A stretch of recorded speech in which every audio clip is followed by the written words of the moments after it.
AP రాజకీయాల్లో ఇప్పుడు మహిళా సెంటిమెంట్ తెరపైకి వచ్చింది. మచిలీపట్నంలో మొదలైన అల్పపీడనం అనంతపురం తీరం దాటి ఇప్పుడు తీవ్ర తుఫానుగా మారింది. నిన్న పేర్ని నాని చేసిన వ్యాఖ్యలకు అంతే స్థాయిలో కౌంటర్ ఇచ్చారు జేసీ ప్రభాకర్ రెడ్డి. ఆయన ఏమన్నారో ఇప్పుడు చూద్దాం.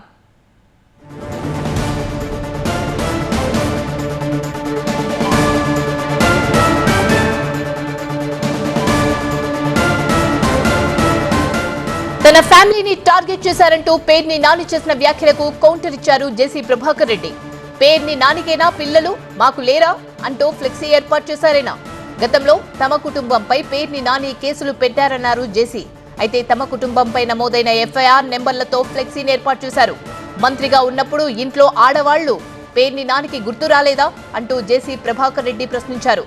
పేర్ని నానికే భార్యా పిల్లలు ఉన్నారా, మాకు లేరా అని ప్రశ్నించారు జేసీ.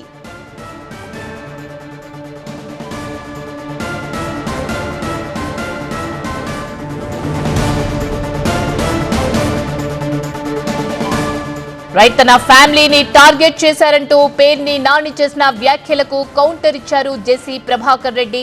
పేర్ని నానికేనా పిల్లలు, మాకు లేరా అంటూ ఫ్లెక్సీ ఏర్పాటు చేశారు. గతంలో తన కుటుంబంపై పేర్ని నాని కేసులు పెట్టారంటున్నారు జేసీ. తమ కుటుంబంపై నమోదైన ఎఫ్ఐఆర్ నంబర్లతో ఫ్లెక్సీని ఏర్పాటు చేశారాయన. మంత్రిగా ఉన్నప్పుడు ఇంట్లో ఆడవాళ్లు పేర్ని నానికి గుర్తు రాలేదా అంటూ జేసీ ప్రభాకర్ రెడ్డి ప్రశ్నించారు. పేర్ని నానికే భార్య పిల్లలు ఉన్నారా, మాకు లేరా అని ప్రశ్నిస్తున్నారు జేసీ ప్రభాకర్ రెడ్డి. ఆటోలు అవసరం లేదు, మీకు కూడా చెప్తాను. ఏం చేస్తారు? మా ఇంట్లో మేము కూడా ఆటోల పేరుతో పెట్టుకున్నాం బస్సులు. మరి ఆ బస్సు రాలే నీకు ఇది ఇవన్నీ ప్రూఫ్. జైలు పంపిస్తే ఎంత రోజులు వచ్చినారా? ఏం మిగిలినారా? ఏం మిగిలినారు? పోరా, ధైర్యంగా పోరా. నువ్వు చేయకపోతే నువ్వు చేసినావు కాబట్టి ఈరోజు రక్తం చుక్కలేదు నీ ముఖంలో. దరిద్రుడా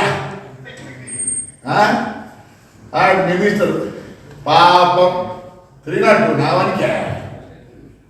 నీ అబ్బాయి ఈ రోజు కూడా పిల్లోడు పెట్టున్నాడు మా వాడు కొల్లు రవీంద్ర. మాట కూడా గట్టిగా రాలేదు మా కొల్లు రవీంద్రకి, అచ్చెన్నాయుడిని. అవసరం ఉండే ఆ ముందు ఆనందించలే మీరు. నేను రిక్వెస్ట్ చేస్తారా, గుడ్డలు ఎక్కి వీళ్ళు జీపులు కూడా ఎక్కించుకోపోతండి. వేడీలు వేసి దొంగలు పడిపోతాడు. దొంగలు పడిపోయినట్లే కదా. వేడీలు వేసి చేయి వేసి చుట్టుకొని పోతా ఉంటారు రోడ్లో. ఆ పని బుద్ధి వస్తుంది.